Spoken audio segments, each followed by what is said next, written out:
I was trying to lure him into throwing the right hand. And soon as I lured him into throwing the right hand, I just countered with a straight right hand, and we all know the quickest point from line to line is a straight point. In the ruthless world of boxing, one punch can change everything. For Oliver, the Atomic Bull McCall, that one punch won him the heavyweight title and a place in history. But what happens when the fight outside the ring is even tougher than the one inside it? Decades later, the battles beyond the ropes are proving far more punishing than any he ever fought inside them.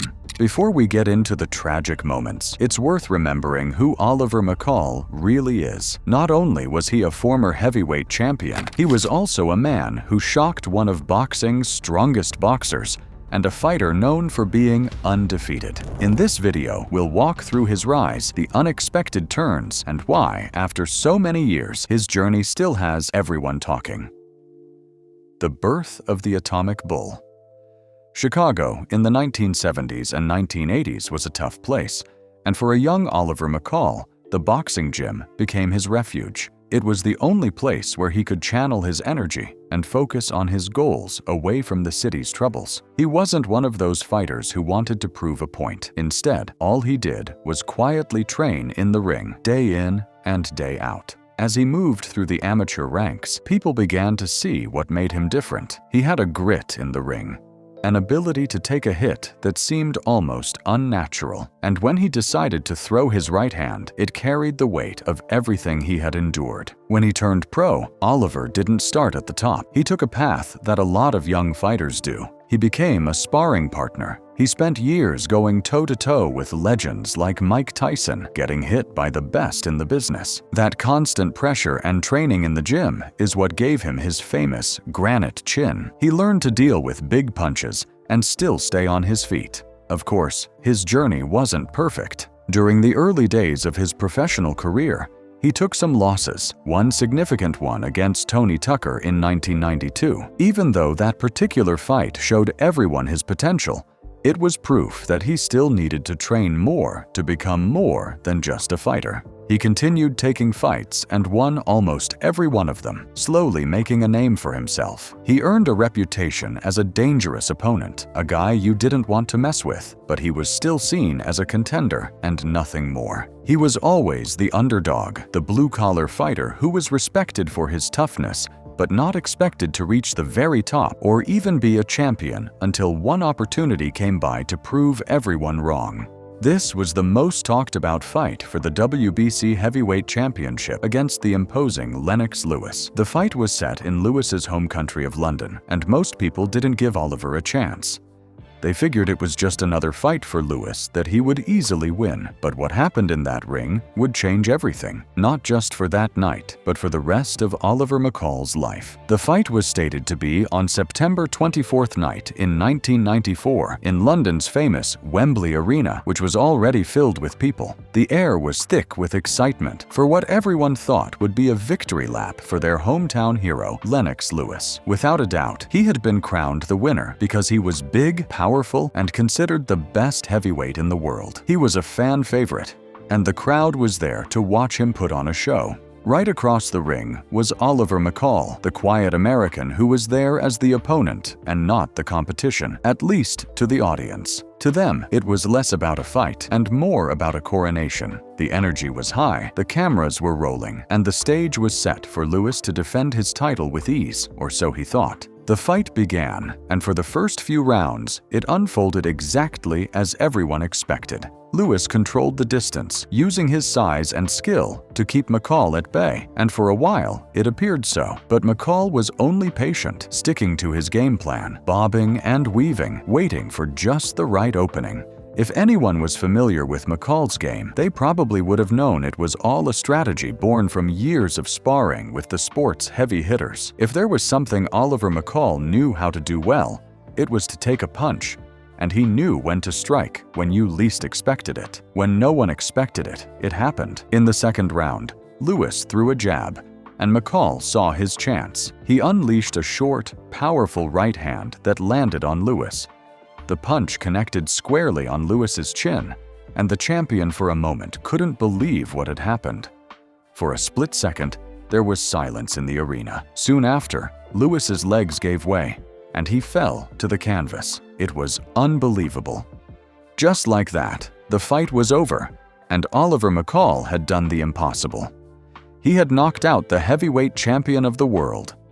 The new champion was in disbelief and shock in the center of the ring, because even he himself couldn't believe what had just happened. This very fight made him go from being a respected but overlooked fighter to the heavyweight champion in a matter of seconds. The win was a huge moment, not just for him, but also for his promoter, Don King. King had been looking for a new star, and McCall's victory put him right back at the center of the heavyweight division. The fight was a new chapter for both of them. McCall was suddenly on top of the world and a champion. Even after the fight against Lewis, he proved time and time again that he wasn't a one-fight wonder by successfully defending his title against the legendary Larry Holmes. At the time of the fight between McCall and Holmes, Holmes was much older, but was still in good shape to take on a punch. He was a clever veteran who knew every trick in the book, but his smarts still didn't stand a chance against McCall. The kid from Chicago, the one nobody had taken seriously, was now the king of the heavyweights. But behind the scenes, away from the roaring crowds and cameras, a different kind of fight was just beginning for him.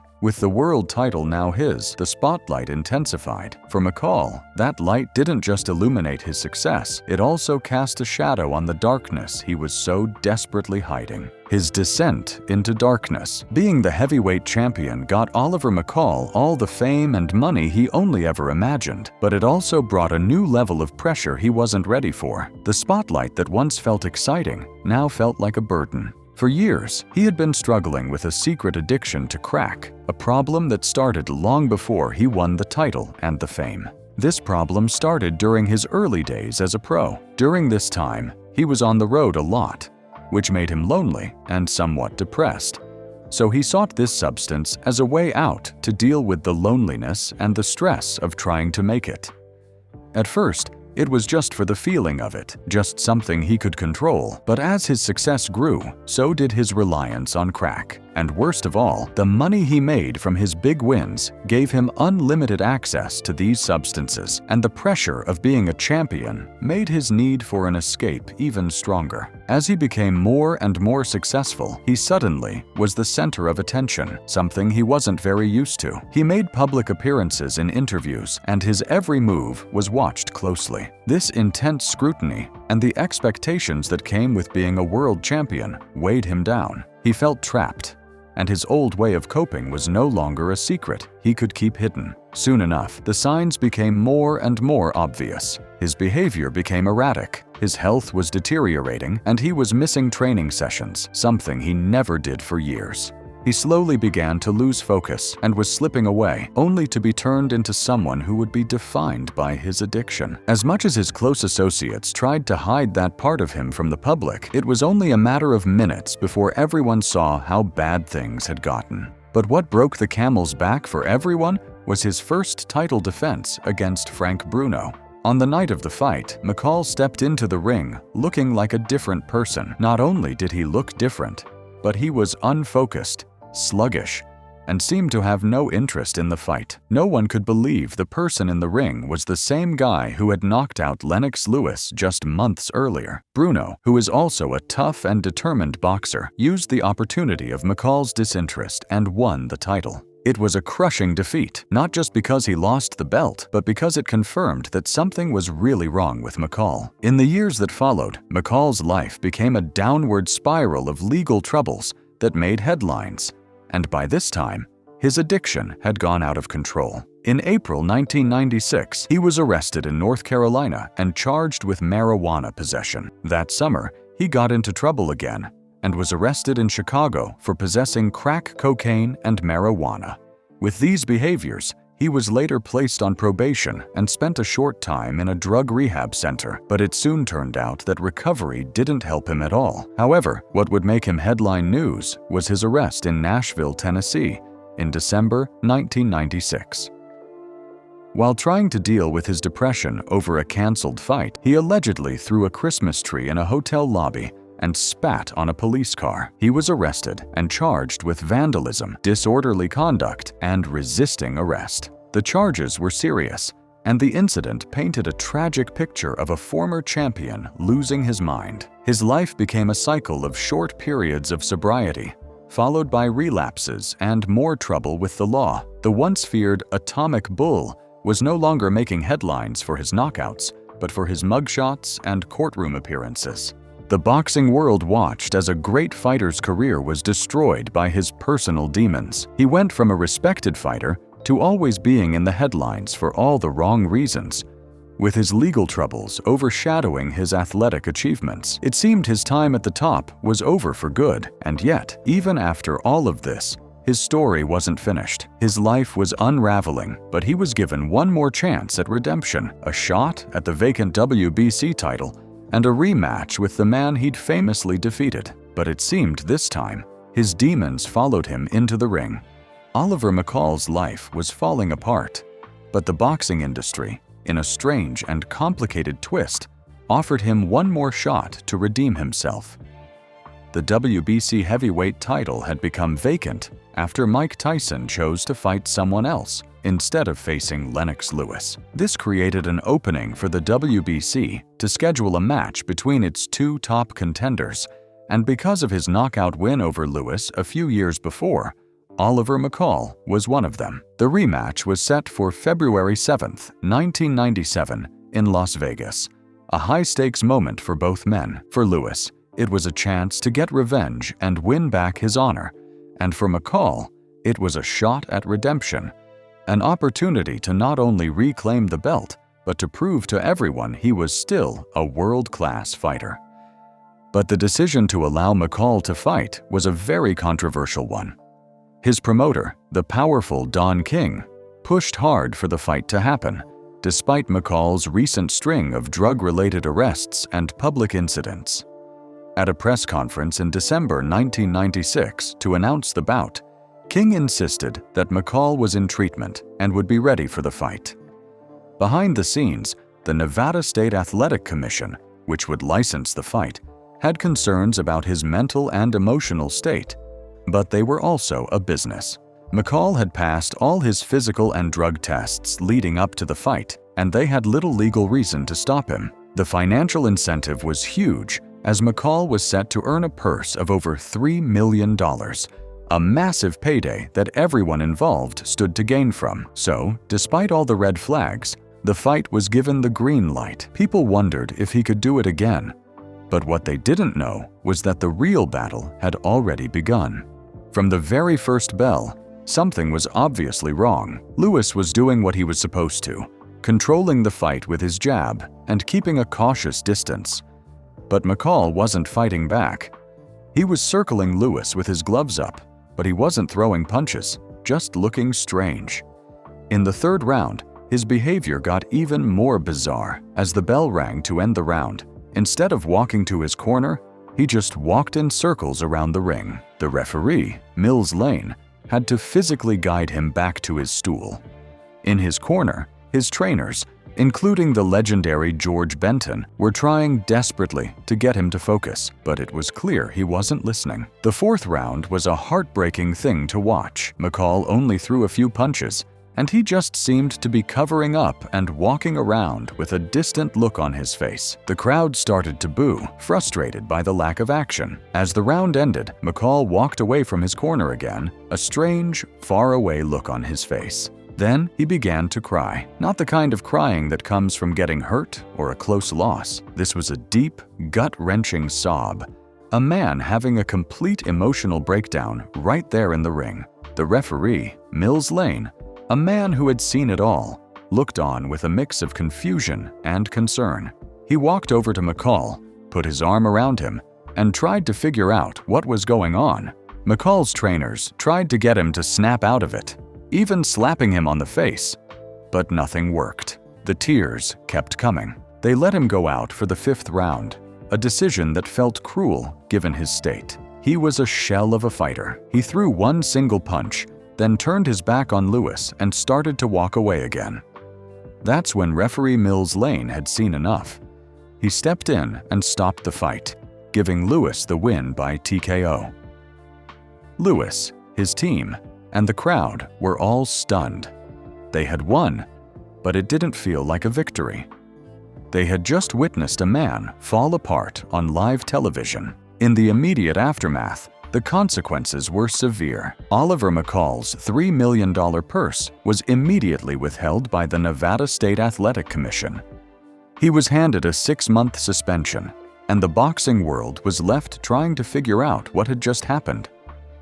It seemed that all of McCall's long-standing struggles with addiction and mental health had finally boiled over. The pressure, the past legal troubles, and his inner demons had all caught up to him at the worst possible moment. He was later institutionalized in a psychiatric ward for a time, but it was a sad ending to a fight that had promised a comeback. It was obvious that Oliver McCall's biggest battle was not with his opponents, but with himself. After that public collapse, most would have walked away.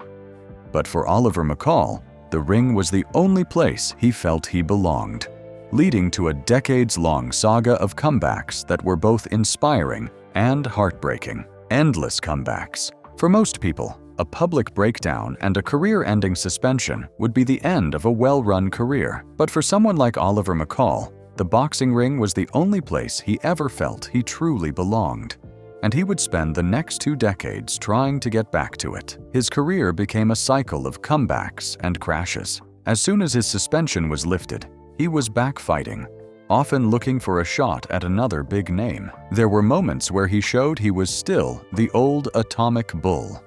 One moment like that was in 2001, when he delivered a devastating knockout to Henry Akinwande. It was a huge win that briefly put him back on the map as a contender. But for every victory, there was a setback. His endless attempts to return to the top were constantly derailed by the same old demons. He never got free from the legal troubles and arrests, as he spent more time in prison. It was a vicious and heartbreaking cycle. The only thing that could feel something like freedom would now be followed by another public incident and another fall from grace. As Oliver's career drew to an end, a new McCall entered the ring. His son, Elijah. Elijah began his own professional boxing career, carrying the family name and the weight of his father's complicated legacy. The taint of his father's career was hard to ignore, and their relationship became a central theme. Regardless, Oliver was determined to help his son build a better career than his own, all while still fighting his own battles. Now, as the years have gone by and the ring lights have finally dimmed, everyone is curious to know what Oliver McCall has been up to other than training his son. The fighter, who is now 60 years old, lives a quieter life. He is no longer in the spotlight, and he has a more private life. He has made appearances at boxing events, and he sometimes talks about his past, offering a new perspective on the struggles he went through. He has tried to find a way to make peace with the triumphs and the tragedies of his life. Even though Oliver McCall's legacy is a complicated one, he is still remembered as both a strong fighter and worthy champion of the heavyweight belt who gave Lennox Lewis a tough time and his first loss. Even though he went through a rough time leading to the collapse of his career, it's only a path that has led to his recovery. Without a doubt, it'll be hard not to remember the man who could not be knocked out by a punch and whose life was forever changed by the pressures and pains he couldn't escape. What are your thoughts on Oliver McCall's career run? Let us know your thoughts in the comments below. And if you enjoyed this video, be sure to hit that like button, subscribe, and turn on the notification bell so you don't miss our next video.